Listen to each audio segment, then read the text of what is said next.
Hello, aspirants of all competitive exam. Let's we start the president from M. Laxmikant book. President start होता है हमारे constitution के article में 52 से 78 तक, और ये मेंशन है पार्ट 5 में.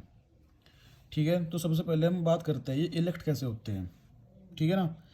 इलेक्टेड ये डायरेक्टली नहीं होते, जैसे एमएलएज या एमपीज या पीएम, ऐसे इनके कोई ऐसे इलेक्शंस नहीं होते हैं. ठीक है. तो ये इलेक्ट होते हैं, जो प्रेसिडेंट है ये member of the both house of parliament से. ठीक है. और इलेक्टेड मेंबर ही होते हैं इसमें लेजिस्लेटिव असेंबलीज के ऑफ स्टेट और यूटीज़. ठीक है. अब इसमें हम आते हैं कि कौन इसमें पार्टिसिपेट नहीं करते हैं. तो both nominated member of house of parliament. ठीक है. और nominated member of state legislative assemblies. ठीक है. चलो ये तो इतना तो हो जाएगा, ये तो इजी है. अब इसका जो थर्ड पार्ट है, जो सर्कल हो रखा है, ये है कि ये कहता है बोथ इलेक्टेड और nominated member of state legislative council. अब इसमें हमें ये होगा कि स्टेट लेजिस्लेटिव काउंसिल और स्टेट लेजिस्लेटिव असेंबली ये होता क्या है, मैं आपको उसको बताता हूँ. जो स्टेट लेजिस्लेटिव असेंबली होती है वो होती है विधानसभा, जिसमें हमारे एमएलएज वगैरह वर्किंग करते हैं. ठीक है. और जो स्टेट लेजिस्लेटिव काउंसिल होती है वो होती है विधान परिषद, जिसमें एमएलसीज वगैरह होते हैं. और जो ये होती है ना अपनी स्टेट लेजिस्लेटिव काउंसिल, ये अपर हाउस होता है. इसका मतलब वर्क जो होता है ये होता है इनेक्ट ऑफ लॉज. ठीक है. मॉनिटर ऑफ वर्क गवर्नमेंट का, एग्जीक्यूटिव्स का, ये सब इसका काम होता है. ठीक है.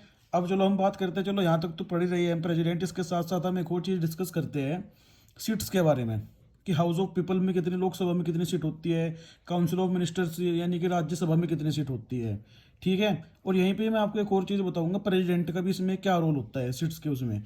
तो 543 मतलब 543 सीट होती है हाउस ऑफ पीपल लोकसभा में, प्लस 2 एंग्लो इंडियन सीट होती है इसमें. ठीक है ना. और जो काउंसिल ऑफ मिनिस्टर्स होती है राज्यसभा, इसमें होती है 245 सीट्स होती है, जो कि 233 तो होती है इलेक्टेड. ठीक है. प्लस 12 नॉमिनेटेड होते हैं इसमें, वो प्रेसिडेंट के ही थ्रू होते हैं.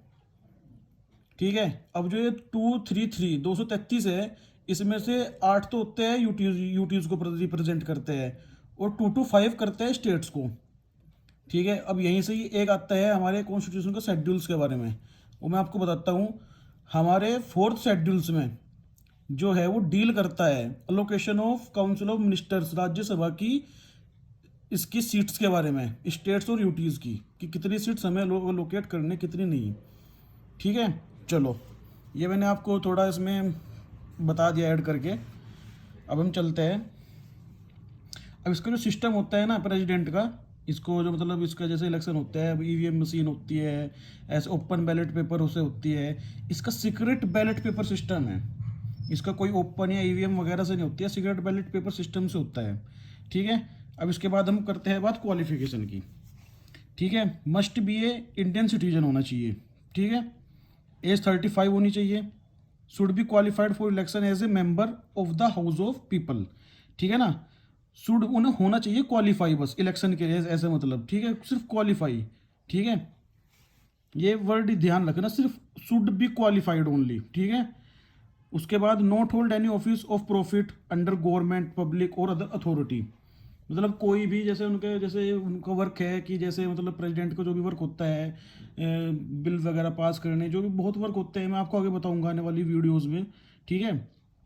इसके अलावा वे कोई और अदर वर्क नहीं कर सकते, मतलब या फिर किसी कोई ऑफिस नहीं ओपन कर सकते, कोई शॉप, कोई मार्केट, कुछ नहीं कर सकते. ठीक है. अब उसके बाद हम आते हैं, जैसा कि अब इनके जब इलेक्शन होता है तो कोई मतलब सीरियस मेंबर ही इसमें जावे, तो उसके लिए इसमें होता है कि इसमें सिक्योरिटी डिपॉजिट होता है 50,000 रुपीज़ का, जो आरबीआई में होता है. ठीक है. और अगर कोई बंदा वंचित रह जाता है, जो ये लिखा हुआ है ना फोरफेटेड, ठीक है, कोई मतलब वंचित रह जाता है, ठीक है, अगर वो नहीं करता है 1/6 वोट, अगर वो नहीं करता है 1/6 वोट सिक्योर, तो उसको 15,000 रुपये ये एज ए फाइन कह लो, तो वह उनके पास ही रहेगी फिर आरबीआई के पास. ठीक है. फिर आती है ओथ के बारे में, मतलब उनको कसम कौन दिलाता है. ठीक है. ऐसे तो वो होती है सीजीआई के through, chief justice of India. ठीक है. और अगर सीजीआई एब्जेंस हो या सीजीआई अवेलेबल ना हो उस समय, तो सुप्रीम कोर्ट का जो सीनियर मोस्ट जज होगा, सीनियर मोस्ट जज जो भी होगा, एक ही होता है, मतलब सीनियर मोस्ट सबसे सीनियर जो जज होगा, या फिर वे कराते हैं इसको, ठीक है ना। फिर आते हैं हम कंडीशन पे इसकी। Not a member of both house of parliament and state legislature. अब देखो यहीं पे ही बात थी, मैंने आपको वहीं पे बताया था जब ये क्वालिफिकेशन में आए थे कि वो क्वालिफाई होने चाहिए। मेंबर देखो कंडीशन है, मेंबर नहीं होने चाहिए, वो सिर्फ क्वालिफाई होने चाहिए, तो ये चीज़ का ध्यान रखना।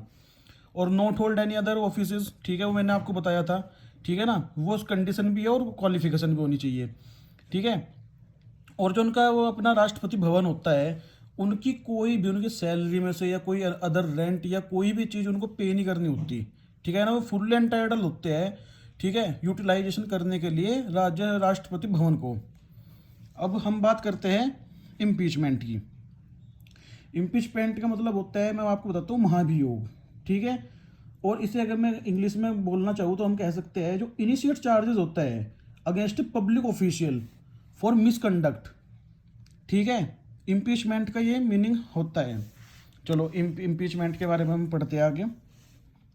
वायोलेशन ऑफ द कॉन्स्टिट्यूशन, ठीक है, वायोलेशन ऑफ द कॉन्स्टिट्यूशन।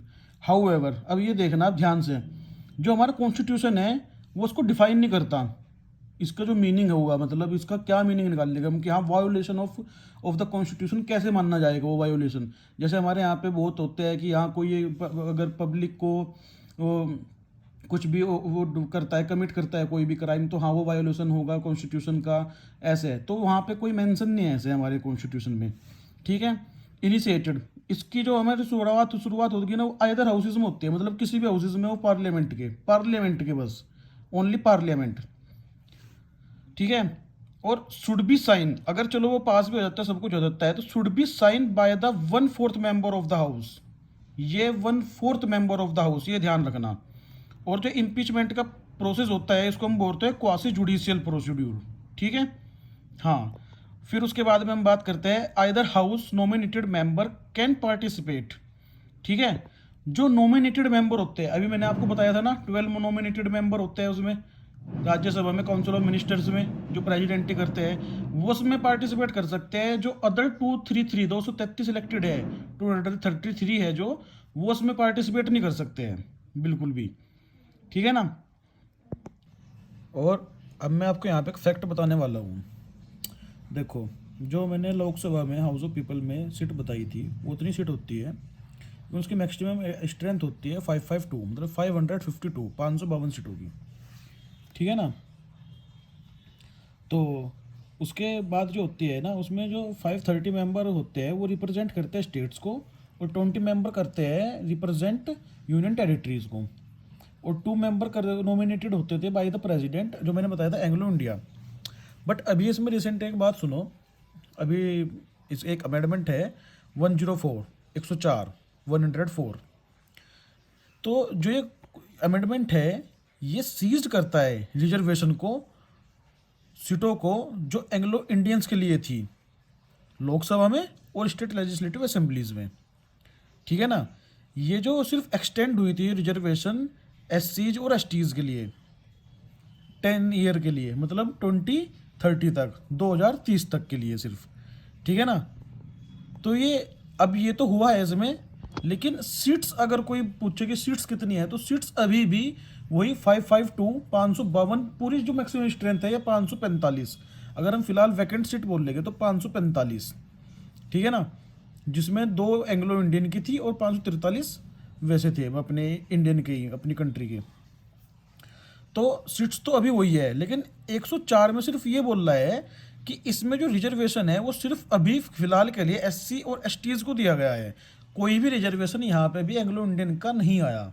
अब रिजर्वेशन नहीं है तो प्रेसिडेंट नॉमिनेट कैसे करेगा, वो कर भी सका, अब वो सब देखा जाएगा उसके बारे में। अभी कोई ऐसी ऑफिशियल कोई भी अभी ऐसी इन्फॉर्मेशन नहीं आई है, लेकिन वो एग्जामिनर के अगर हम उसके प्रोस्पेक्टिव से देखते हैं, तो अगर वो पूछता है 104 अमेंडमेंट के अकॉर्डिंग, तो आपको बताना है यही, आपको फिर 2 एंग्लो इंडियन बतानी नहीं है। लेकिन अगर वो पूछता है सीट्स, 104 अमेंडमेंट के अकॉर्डिंग ना पूछ के वो सीट्स पूछता है, तो आपको फिर वही अपने टोटल जितनी भी सीट है वो 445, 45 मैक्सिमम स्ट्रेंथ तो चलो वो अलग बात है, वो फिर वही 4 शेड्यूल्स के उसके डिसाइड होगा कि हाँ हमें 545 से आगे कोई एक्सटेंड करनी है, 1 बढ़ानी है, 2 बढ़ानी है, 3 बढ़ानी है, उसमें इंक्रीज लेवल अप करना है नहीं करना है, वो सब चलो बाद की बात है। तो ये बात आप समझ लेना बिल्कुल ध्यान से।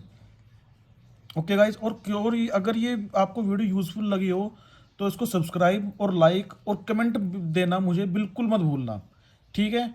जितने भी एस्पिरेंट, अगर ये यूजफुल लगती है वीडियो तो प्लीज़ कमेंट, सब्सक्राइब और लाइक किए बिना इस वीडियो को जाना मत भाई, ठीक है ना। Okay, thank you.